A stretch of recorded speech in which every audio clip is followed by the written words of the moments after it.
There's a war on press freedom playing out on the streets of Mexico. A sharp increase in violence nationwide over the past 2 years has also meant an increase in attacks against journalists. The death of Nevith Jaramillo of Mexico State over the weekend brings the total number of journalists killed this year to at least 10. Hundreds turned out to attend his funeral. On August 3rd, another journalist's death also drew media attention. This time it was Celestino Ruiz, a newspaper reporter from the state of Veracruz.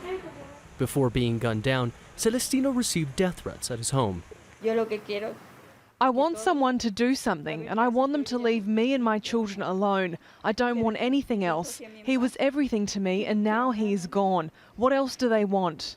Celestino was one of 3 journalists killed in Mexico in the same week.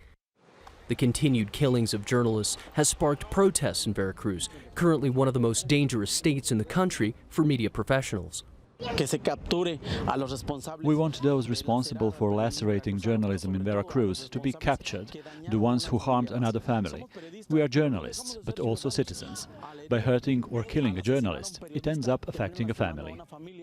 Celestino was enrolled in a government program that aims to provide protection for journalists and human rights defenders. A recent report by the United Nations, however, says the Mexican government has to step up its commitment toward the protection of freedom of expression.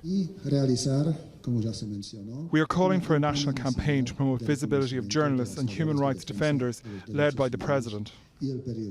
More than 900 journalists and human rights workers are currently enrolled in the government's Protection Mechanism program.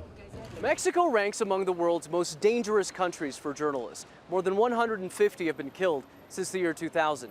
Despite the establishment of the Protection Mechanism for human rights defenders and journalists in 2012, attacks against press freedom have continued unabated. Manuel, Rapalo, Jazeera, Mexico City.